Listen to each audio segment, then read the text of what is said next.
Fala galera, beleza? Aqui quem fala é Maurício Cossita. Eu sou Rafael Costa. E eu sou a Tainá Silva. Sejam todos novamente muito bem-vindos a mais um episódio do nosso querido podcast do Projeto Transmutar. Do chumbo ao ouro. Nós vamos fazer agora a parte 2 daquela viagem do mestre Rafa no Egito. Nós vamos falar sobre a visita dele em alguns museus e até em outras cidades. E esperamos aí que possamos compartilhar do pouquinho que a gente pode conhecer de uma terra tão vasta quanto o Egito com vocês. Esperamos que gostem. Bom, mestre Rafa, a gente já falou bastante sobre as pirâmides e tem uma outra parte interessante aí que são os museus, né? Onde vários dos achados arqueológicos foram deixados nos museus, né? Você visitou algum deles ou mais de um? O que a galera do museu tem para falar? Como eles explicam as construções e tal? Sim, eu tive essa honra e prazer. O primeiro museu que pude visitar foi o Museu Egípcio, que fica no Cairo. Este museu é o primeiro museu no mundo a receber e ser registrado com esse título, porque existiam outras abordagens em termos assim de exibição de itens históricos, etc., mas nenhuma delas receberam então o título até aquela época, né? Mas entrando assim já no museu pela ala da direita, nos deparamos com uma espécie de lápide.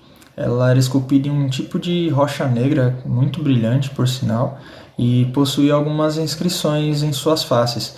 Uma dessas inscrições fazia alusão a uma divindade protetora que guiaria o espírito de quem ali estivera falecido até o deus Ra, né, até o sol no caso. A outra inscrição ela foi traduzida como sendo uma espécie de calendário egípcio e foi concluído que eles possuíam 360 dias no ano, sendo que cada ano possuía 2 semestres, cada mês possuindo 30 dias fixos. Então, ou seja, não tinha variação de um mês ter 28, outro mês ter 31.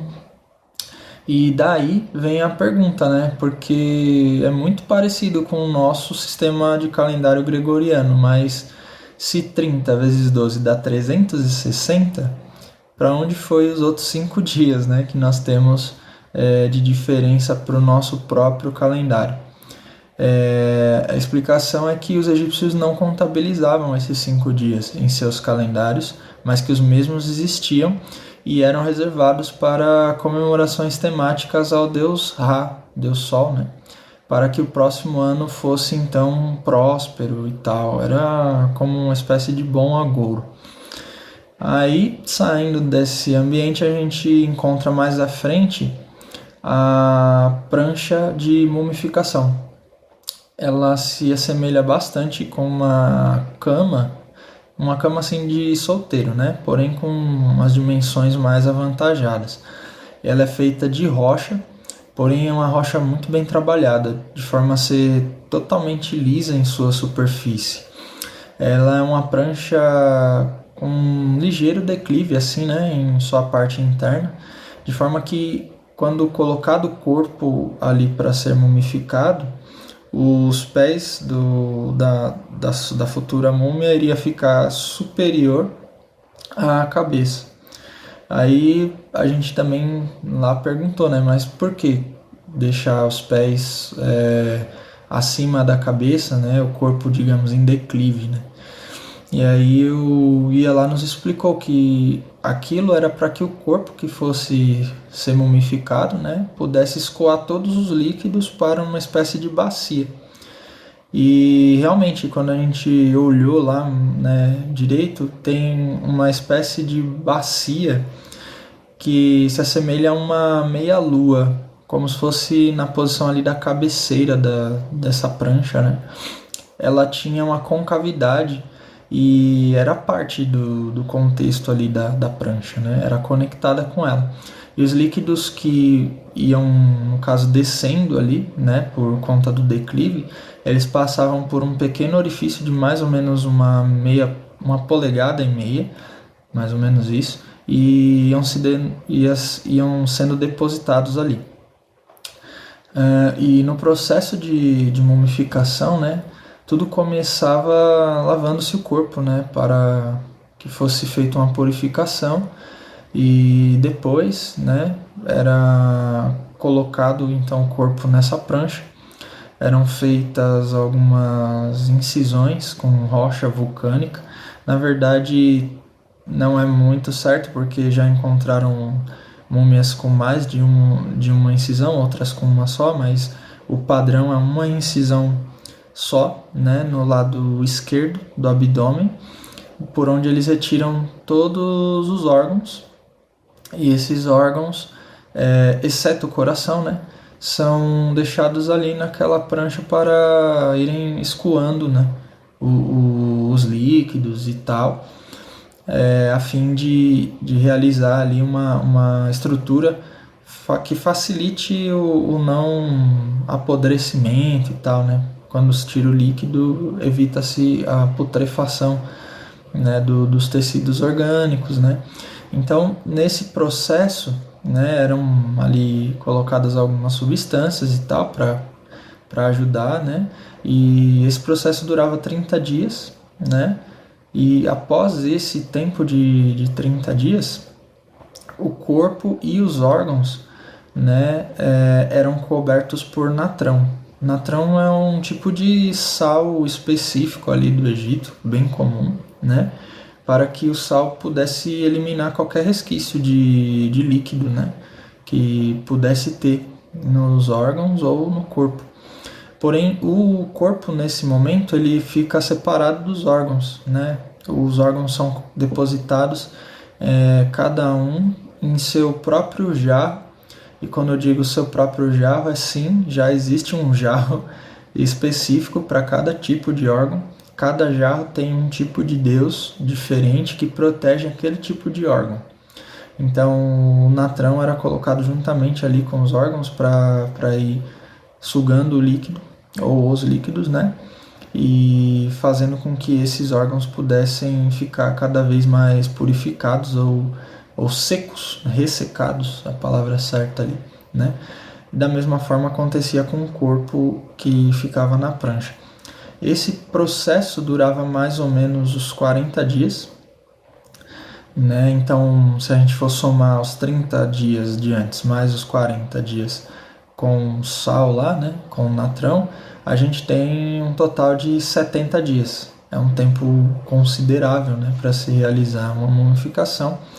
E depois desses outros 40 dias, né, que fica ali imerso em natrão, os órgãos eram então protegidos ali com algumas substâncias, né, e a gente tem alguns registros que mostram que o corpo era lavado novamente e era começado um processo, né, de enfaixamento, né? Essas faixas eram colocadas e fixadas através de mel e leite, né? De forma que o corpo não cheirasse mal e também essa substância pudesse auxiliar as faixas aderirem ao corpo já ressecado, né? E eu falei para vocês que o coração permanecia lá, né, dentro do corpo. Agora, o mais interessante é o porquê disso, né? Quando nós percebemos nos relatos, no livro dos mortos, na cultura egípcia, existia um procedimento, né, de que Anubis retirava esse coração e pesava ele numa balança com uma pena da deusa Maat, né? Então, assim, o coração ia numa parte da balança e a pena na outra parte da balança. Se o coração pesasse mais que a pena, a pessoa então não teria direito ao pós-vida, né? A vida após a morte. E ela, no caso, ela perdia a alma, perdia o coração que era comido, né? Porém, se o coração fosse mais leve que a pena, Horus então encaminhava essa alma para Osíris e ele ganhava o pós-vida, né? O céu, digamos assim. Então o coração permanecia no corpo justamente por conta de ser necessário para quando fosse feito esse julgamento, entre aspas, né, pudesse ter ali as ferramentas necessárias para saber se a alma foi boa ou não em vida. Muito interessante isso, né? Bom, e subindo ali para o primeiro andar, nós temos o andar das múmias Yuya e Suya, ou Tuya, como alguns escritos também colocam para nós.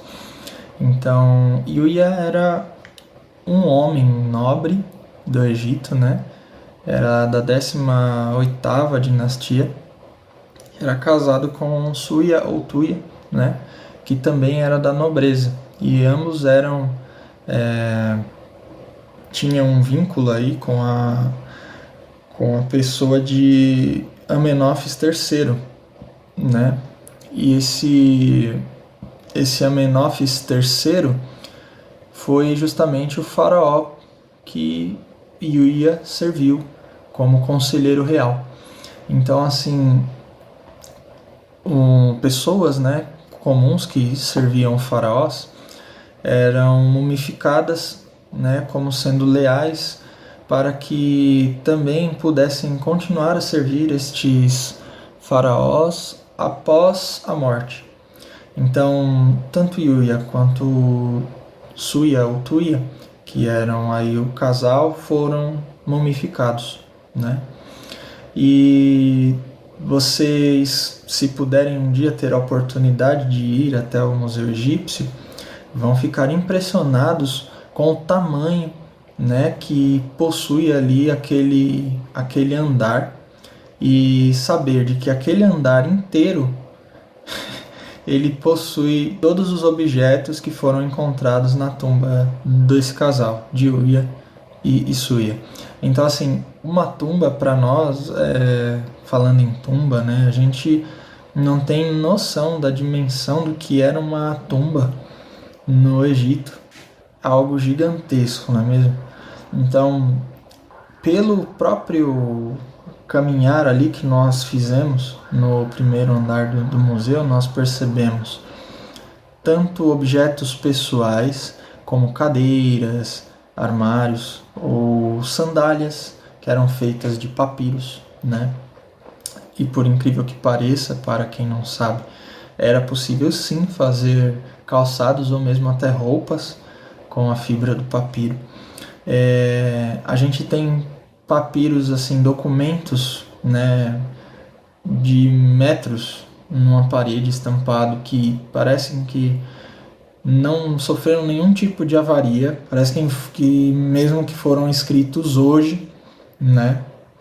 Nós encontramos utensílios, né, como alguns potes, jarros que podiam ter ali licores, vinhos, né? Tudo isso eram coisas que eram colocadas ali juntamente às múmias, aos corpos, para que eles pudessem desfrutar disso no pós-vida, né? Então tudo que era essencial e tudo que era considerado um presente real, um presente nobre, algo que realmente viesse a trazer uma clara identificação, né, sobre quem seriam aqueles seres lá no pós-vida, eram colocados juntamente a eles, né?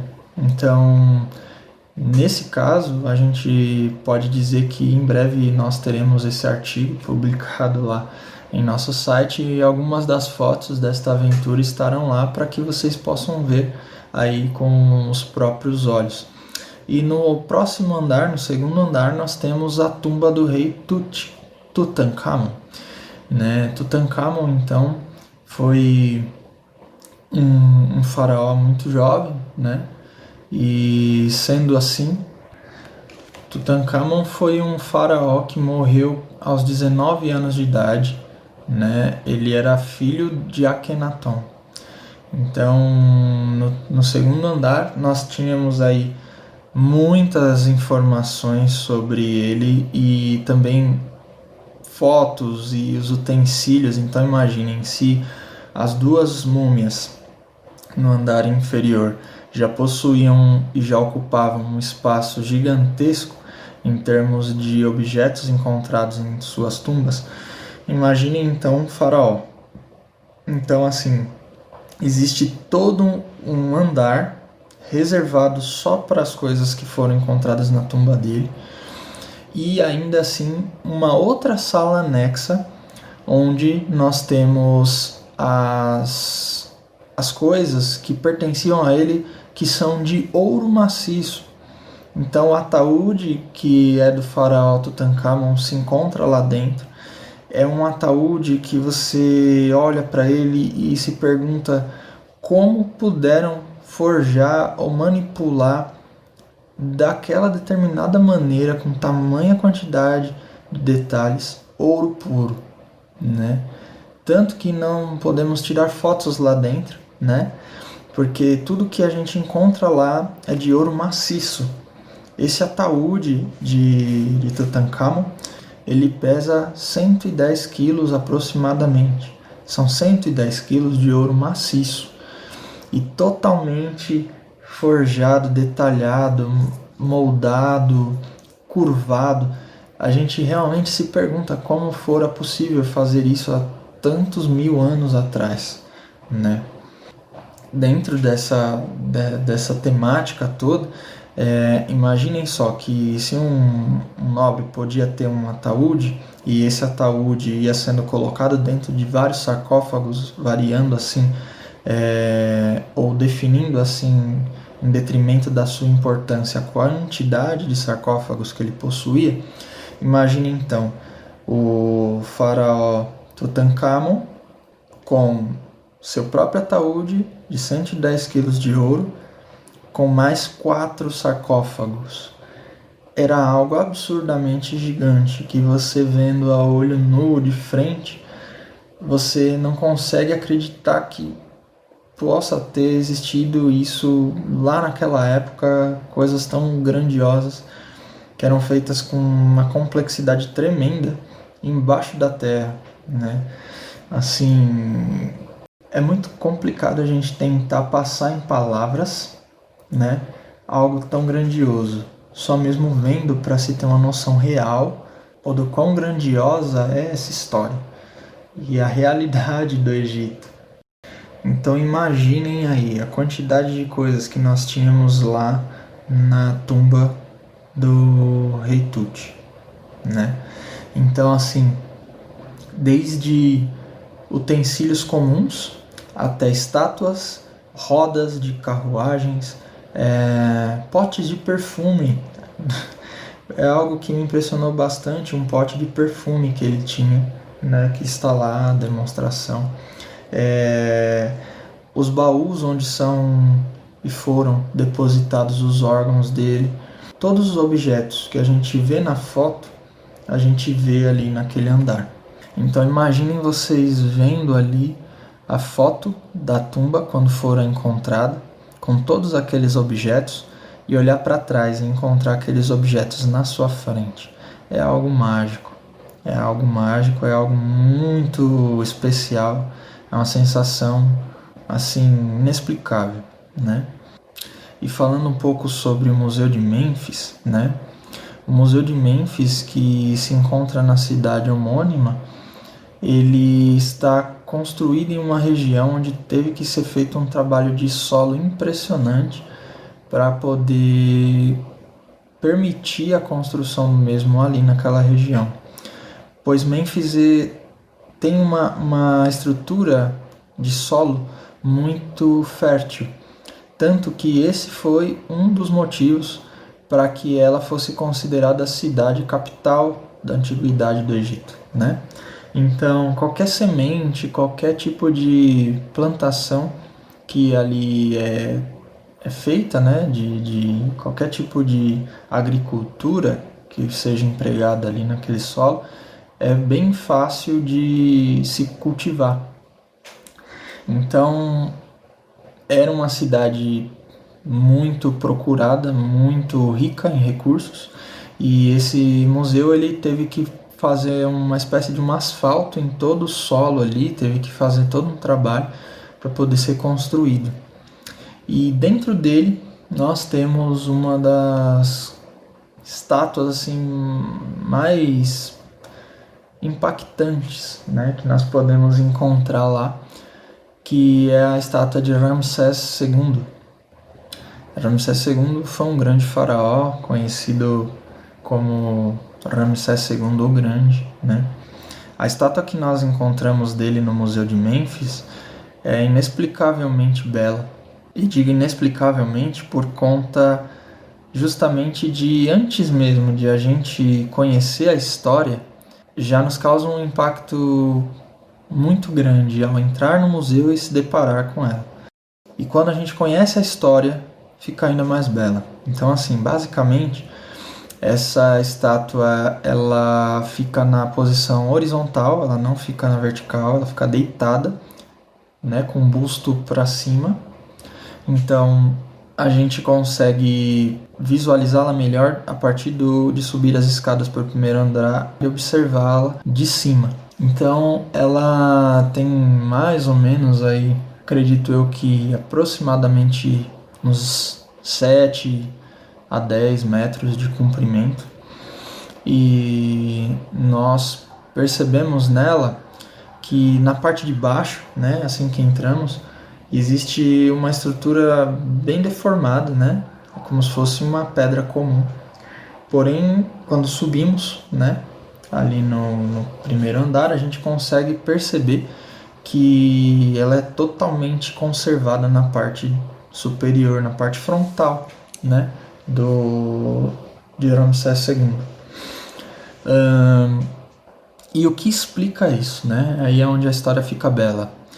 Conta o guia que ela foi uma simples rocha visualizada dentro de um lago durante muito tempo, muitos anos. Todo mundo que passava pensava que era uma rocha, né? Porque ficava simplesmente uma parte para fora do lago, mas que quando alguém teve a ideia genial de levantar essa pedra, com um guindaste começaram então a levantar e erguer. E ao erguer essa pedra, a parte que estava submersa se mostra e a exibição arrepia a todos. Era a imagem de Ramsés II, o Grande. Então aí imaginem vocês a sensação de erguer uma rocha e ver que essa rocha nada mais nada menos é uma estátua de um grande imperador que já regeu determinado lugar, país, enfim. Os cientistas explicam que a parte que ficou colocada, né, ao fundo do lago, em contato ali com a areia, com a argila, com a terra, enfim, ficou conservada. E que a parte que ficou para fora, né, do lago, ela sofreu a erosão dos anos e anos aí, tomando vento, sol, chuva, e isso prejudicou a parte traseira aí, né, das costas da estátua. Então, o principal monumento, né, digamos assim, de Mênfis é essa estátua, né, que nós podemos observar aí com tamanha beleza e tamanha história envolvida por trás. Muito bom. Imagina. Eu vou pegar esse seu gancho aí de detalhes, né? Minuciosos detalhes, para fazer uma pergunta aí que não quer calar. Dá uma de History Channel. A galera lá fala alguma coisa sobre aliens, sobre a criação, sobre o auxílio, sobre o ensinamento. Você teve algum contato com alguém que disse algo sobre isso? Muito interessante essa pergunta, mestre Mal. De fato, realmente, eu tinha vontade de fazer alguma pergunta, né, acerca dos aliens, acerca de OVNIs, etc. Porém, sendo a minha primeira visita ali, né, ao Egito, eu não me senti tão à vontade assim para fazê-lo, até porque a cultura de todo aquele arsenal de coisas que a gente estava vendo ali no museu e também fora dele pertencem à cultura egípcia, né? E de repente você perguntar de uma cultura extraterrestre possa ser não tão bem vista assim, né? E não tão bem-vinda, porque pode ser que exista aí uma apropriação, né? Das criações, ou mesmo das coisas, da importância que as coisas têm, etc. Então não me senti tão à vontade. Porém, existiu um momento ali no Museu do Cairo muito interessante, no qual eu pude ter uma sensação ali bizarra. Por quê? No momento em que nós descemos a uma parte inferior, nos fundos do museu, nós nos deparamos ali com uma estátua do imperador ou faraó Khafre. Essa estátua ela é muito bem definida, ela é muito bem detalhada e ela possui na sua composição uma rocha chamada diorito. E aí, enfim, o guia me explicando sobre como fora feita aquela estátua, os termos assim históricos, né? Pois todos os faraós eles possuíam um animal que na verdade seria um deus, né? Que o guardava ali, representado e tal. E a estátua do faraó Khafre, ele não tinha nenhum animal assim à vista, à frente dele. Porém, a partir do momento em que nós viramos, né, mudamos o nosso ponto de vista para um ponto de vista na lateral da estátua, nós vemos lá o deus Ra atrás da cabeça de Khafre, o protegendo, né? Então, assim, é como se ele tivesse fé que Deus estava por trás de tudo. É muito linda essa imagem, isso daí já me deu uma sensação muito assim única, né? E aí, no momento em que nós já estávamos partindo, o guia então se vira e fala simplesmente para mim: essa rocha de diorito, ela é mais rígida do que todas as outras rochas, exceto o diamante. Então é a segunda rocha mais rígida do mundo. O que nos leva a pensar que para moldar aquela pedra, para poder esculpir naquela pedra, era preciso de algo mais duro, mais rígido que a própria pedra. E só existia o diamante. Porém, aí está um grande entrave, né? Que o diamante não existe no Egito. O solo egípcio não produz diamantes. Então, como fora então produzida a estátua? Então, a gente tem uma grande indagação, né? Como fora então esculpida essa estátua? E aí ele simplesmente fala: muitos de nós acreditam que tenha sido por aliens. E vai andando. E aí eu paro e falo assim: mas é comum falar isso por aqui?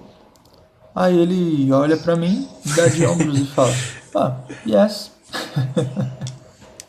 Da hora. Mas é engraçado que partiu deles isso, né? Eu acho que se você chegasse perguntando, ia conseguir garimpar mais informações aí pra nós. Show. Vamos sair um pouco aí desse misticismo, né? E eu gostaria de perguntar a você como que é a cultura local lá, porque eu imagino que deva, principalmente nesses pontos mais turísticos, deva haver um comércio muito forte, né, em volta das pirâmides e tal. Tudo é meio que voltado para isso. Mas tirando, além desse comércio, né, você conseguiu enxergar como que é a cultura local, quais são as religiões que são predominantes lá? É todo mundo muçulmano? Como é que é? Eu não faço ideia do que seja. Na verdade, assim, existe no Egito o conceito de comunidade religiosa. A gente às vezes pensa que o Egito é um país restrito, né, em termos de religião, mas eles têm em maior quantidade muçulmanos, porém eles têm regiões específicas do Egito, e uma delas eu visitei, que é a Copta, onde ali existem até mesmo igrejas católicas. Algumas feitas pelos próprios egípcios que são cristãos, outras feitas por gregos, né? Na verdade, uma feita pelos gregos lá dentro.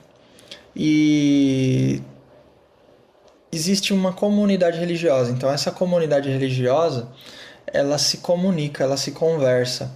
Você pode ir em algumas igrejas e ver que existem muçulmanos visitando ali aquele ambiente, né? Às vezes sentando ali nos bancos e ficando ali por algum momento, meditando talvez. Da mesma forma como existem cristãos que adentram as mesquitas ali, também visitam e tal, da mesma forma que eu fiz, né? Eu visitei uma mesquita ali na região do Cairo, ali na capital.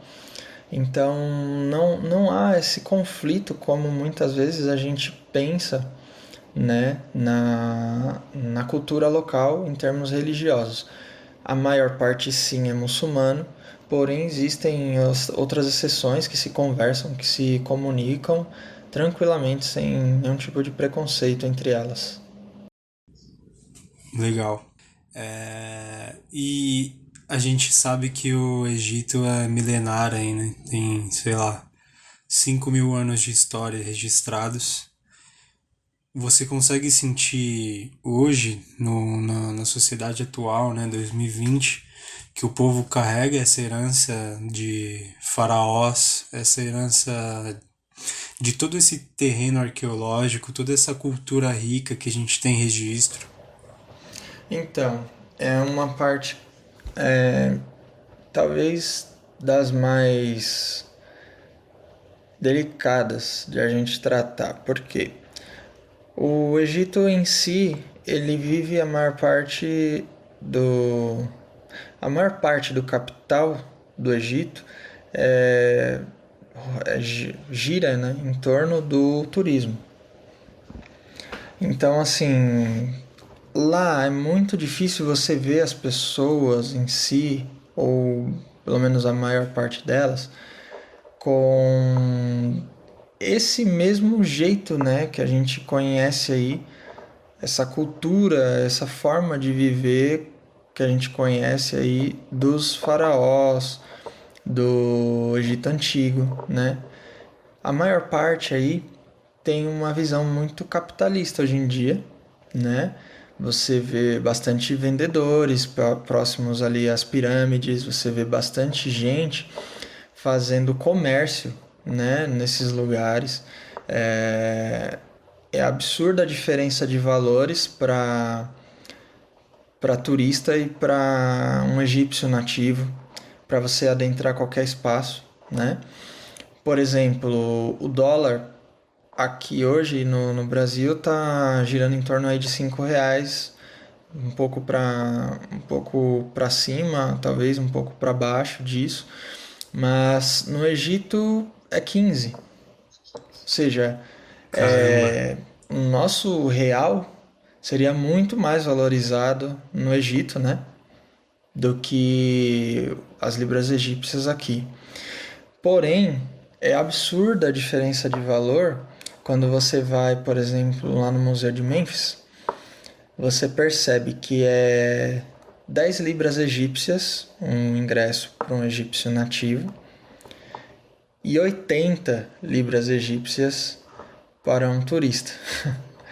caramba. Então, assim, em termos de cultura, né, em termos de eu diria até de sabedoria, eu diria até uma cultura mística, uma cultura mais assim milenar, né? Eu não vi isso refletido nas pessoas ali. Eu não vi muito a questão da admiração do próprio povo pela história que contém aquele lugar, contém a região onde habitam, né?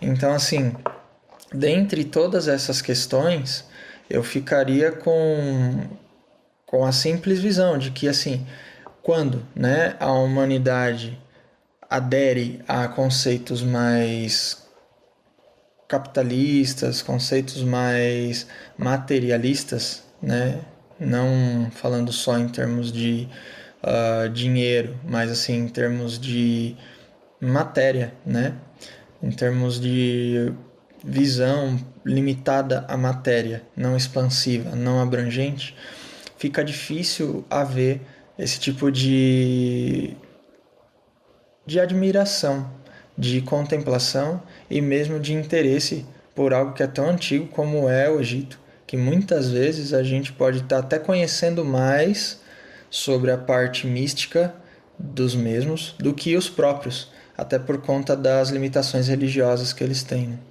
Interessante. Eu acho que uma das minhas últimas curiosidades aqui é com relação ao Nilo. A gente aprende nos livros de história aí, nas escolas, que o Egito floresceu muito por conta do Nilo, né, que abastecia toda a cidade, e eles conseguiram criar canais de alimentação através do Nilo. A mesma pergunta que eu fiz anteriormente sobre a questão da herança, eu gostaria de saber se o Nilo ele tem essa importância toda hoje na sociedade ou ele simplesmente faz parte do cenário só. Então, desde antigamente, né, como você mesmo citou, ele sempre foi muito importante e hoje continua sendo ainda mais importante, né? E já vamos entender por quê. Já começamos aí a falar que o Rio Nilo é o rio mais extenso do mundo, possuindo cerca de 7.000 quilômetros. Imagine 7.000 quilômetros. É um rio que nasce em Uganda e tem sua foz no mar Mediterrâneo ao norte do Egito. Ele passa abrangendo com sua bacia hidrográfica 10 países, sendo eles o próprio Egito, a Etiópia, Uganda, Ruanda, Burundi, Quênia, Sudão, Sudão do Sul, Tanzânia e República Democrática do Congo.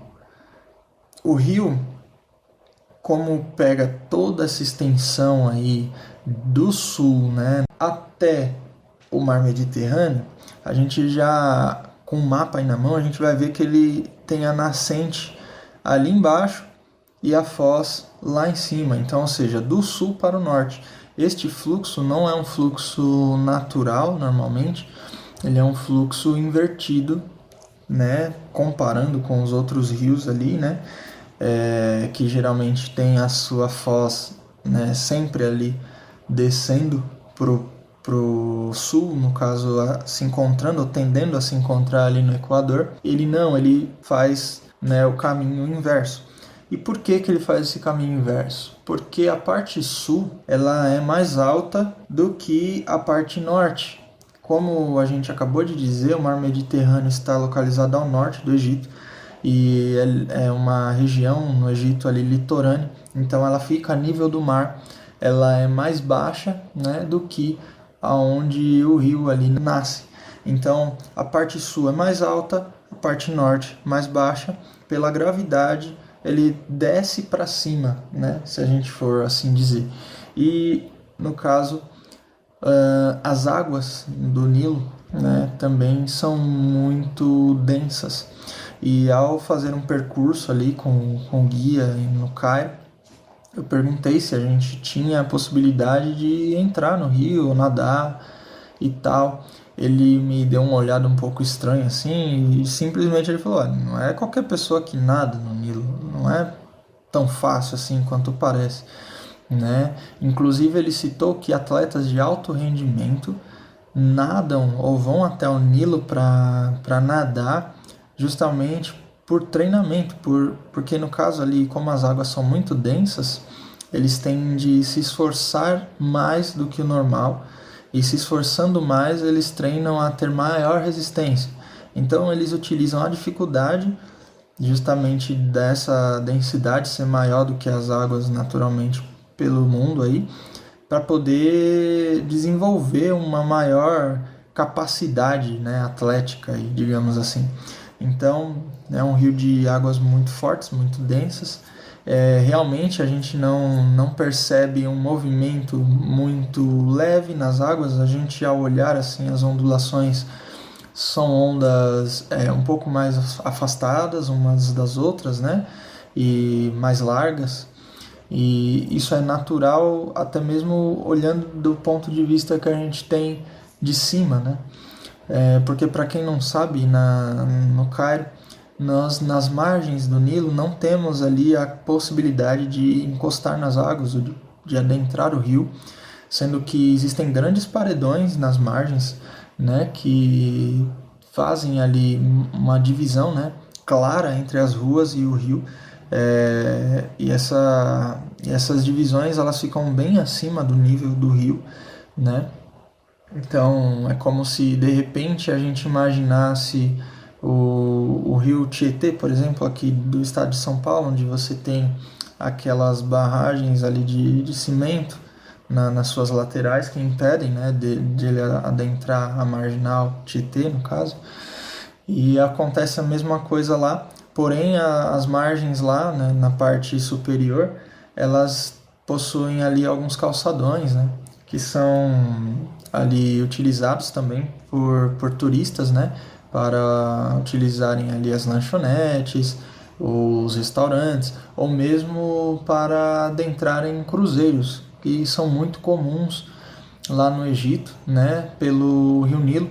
Os cruzeiros, além, né, de fazerem ali uma atração local, existem cruzeiros também que pegam praticamente o Egito inteiro, né, da parte sul até a parte norte ali, descendo o Nilo, né, passando por várias cidades, no caso lá desde do sul ali, onde o rio é um pouco mais alto, até a parte litorânea, onde o rio já tem a sua foz ali com o mar Mediterrâneo, né? E isso atrai muitos turistas, isso movimenta muito capital dentro, né, do próprio Egito. E não vou falar sobre os outros países, porque realmente não sei da realidade dos mesmos, mas no Egito, ainda assim, respondendo objetivamente a pergunta, o Nilo é muito importante, não só pela parte de alimentação, né, das bacias hidrográficas, as populações ali viventes, mas também como atração turística, né, que permite aí um giro de capital elevadíssimo. E só mais uns detalhes importantes. A bacia inteira do Nilo, né, ela abrange cerca de 3 milhões de quilômetros quadrados. Então imagine isso. O rio tem 7 mil quilômetros de extensão, mas a bacia hidrográfica dele tem 3 milhões de quilômetros quadrados. Tanto que em 1971, em Assuã, uma das cidades egípcias, fora construída ali uma usina hidrelétrica que funciona até hoje. E uma coisa muito interessante que eu até já ia quase esquecendo de falar, falando muito da parte técnica assim, né? Mas da beleza também do próprio rio. No Cairo a gente percebe que ele passa abraçando a cidade. Existem pontos onde a gente passa por ele, né, através de pontes, e essas pontes são bem largas, assim, na verdade, acompanham, né, a largura do rio, e algumas delas passam aí de 200 metros, é uma coisa absurda, assim, né, e lá na frente você passa de novo pelo rio. E aí você fala, mas como, né? Deu a volta? Não, é que ele tem 2 braços. A cidade realmente do Cairo, ela é cortada 2 vezes, porque é como se um braço viesse do sul, né? Descendo ali, e ele se bifurca, e nessa bifurcação, no centro ali, é onde iniciou a cidade do Cairo, que hoje extrapola ali, né, as margens, ela atravessa, né, ambas as margens do Nilo, e é algo de bastante beleza, né, de se observar. E passar por cima do Nilo é algo muito legal, assim, quando você passa nas pontes e você olha para baixo, e é uma largura imensa daquele rio ali que você pode observar. Algo realmente muito lindo, né? Então, já dá para entender o quão importante é o Nilo, né? Bom, mestre, muito legal o nosso papo, muito enriquecedor. Eu, particularmente, tinha muita curiosidade, ainda tenho, né, no caso, muita curiosidade sobre o Egito. Como eu falei no começo, é um lugar assim que permeia muito dos nossos estudos, ele vive muito dentro da nossa curiosidade, né? Então, ainda vou realizar esse sonho aí. Eu ainda vou realizar esse sonho também. Vamos todos. Algumas considerações finais, algum ensinamento que você teve aí dentro desse período de viagem? Você voltou de viagem mais rico, entre aspas, O que eu do que posso foi? dizer é que depois de uma experiência como essa, nós voltamos com muita bagagem. Bagagem em termos de aprendizado.